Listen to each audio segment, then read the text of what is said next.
So, how do monsters work? Monsters begin their lives in the most dangerous place imaginable, the human brain. Not caves, not forests, not abandoned castles with suspicious lighting budgets. Imagination, which is impressive because the brain is also where taxes, guilt, intrusive thoughts, and the memory of that one embarrassing thing from your childhood live. Monsters didn't sneak in, they moved into a very crowded apartment. A monster isn't just a creature, it's a feeling that figured out how to stand upright and make eye contact. Before monsters had names, lore, or franchise potential, they had jobs, very important jobs. They explained things humans couldn't control, couldn't predict, or really didn't want to sit with for more than a few seconds. Strange noises at night, monster. Someone vanished into the forest, monster. Crops failed, illness spread, the village elder started talking to walls, monster wearing a new outfit. Monsters are what happens when fear gets bored and starts freelancing. Early humans didn't have signs, they had vibes, and the vibes were awful. The world was dark,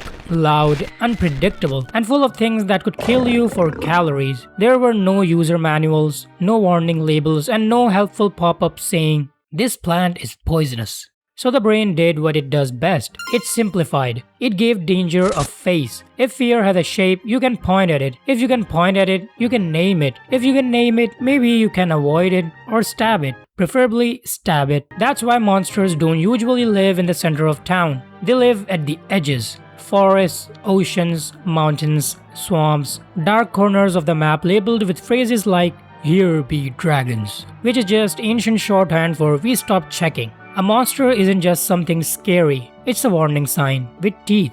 As humans learned more about the world, monsters had to evolve. A lot of early monsters were just animals with extra features, bigger claws, more eyes, worse attitudes. But eventually that wasn't enough. We figured out animals, we cataloged them, we domesticated some of them, so monsters had to upgrade. They became metaphors. Vampires weren't just spooky guys with dental issues, they were about disease, forbidden desire, contagion, and the fear of outsiders slipping into polite society. Werewolves weren't about wolves, they were about losing control, about becoming someone you don't recognize once a month, about the terror of realizing the monster is scheduled. Witches weren't about magic, they were about women who didn't behave correctly, which historically was considered deeply threatening. And zombies are about crowds, consumption, mindless repetition, the horror of watching people you know move, talk, and work without really being there. Zombies are less the dead are rising and more the living have checked out. Every era gets the monster it deserves. When society changes, monsters update their software. In the industrial age, monsters became experiments gone wrong, stitched together, electrified, and deeply unhappy about it. In the nuclear age, they got big, very big, city-sized consequences for tiny decisions. And in the digital age, monsters started losing their bodies entirely. Now they're invisible. Their systems, their algorithms, their forces that watch you without blinking and know you better than you know yourself, which is honestly worse than claws. Psychologically, monsters work because your brain is terrible at separating imagination from reality when fear is involved. Your body reacts first, heart rate spikes, muscles tense, adrenaline dumps into your system like it's trying to win a race. Logic shows up late, asking what it missed. This is why shadows feel alive at night, why a code on a chair becomes a creature the moment the light goes out, and why horror movies work even though you know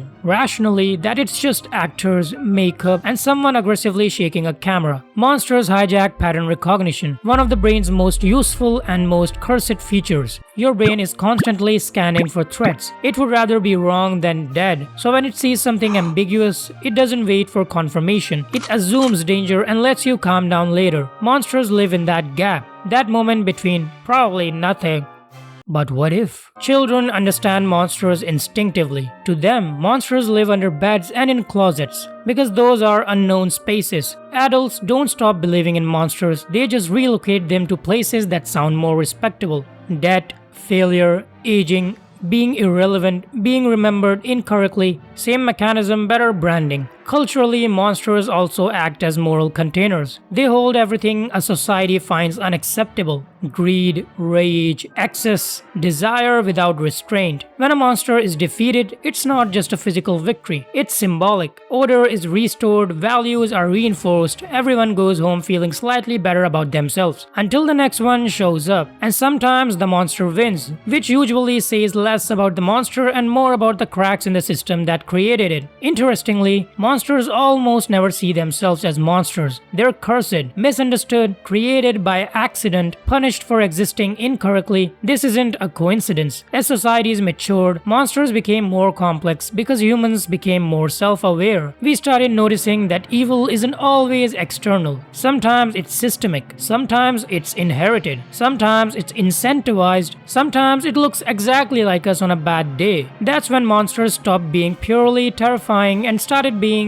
relatable, which is deeply unsettling. It's much easier to fight a creature than to fight the idea that the creature makes sense. Modern monsters don't hide in the dark anymore. They hide in plain sight. They blend in, they smile, they follow the rules until the rules stop applying. Horror shifted from "what is that thing" to "what if that thing is normal?" And suddenly the genre got quieter, slower, meaner in a way that doesn't need jump scares. Because the scariest monsters don't chase you, they let you live with them. So monsters don't work by existing, they work by representing. They represent fears we don't have clean language for. They represent boundaries we don't want crossed. They represent parts of ourselves that are easier to externalize than confront. They persist because fear is efficient. You can educate someone out of ignorance. Fear just waits patiently and rebrands. Monsters survive by adapting, reshaping themselves to match whatever keeps people awake at night right now. Which is why monsters never go extinct. So how do monsters work? They work as survival tools, as cultural warnings, as psychological shortcuts, as mirrors we insist aren't mirrors. Monsters aren't real in the physical sense, but they're real in the way fear is real, in the way stories are real, and as long as humans are afraid of the unknown, as long as we imagine things just beyond the light, monsters will keep showing up. Not because they exist, but because we do.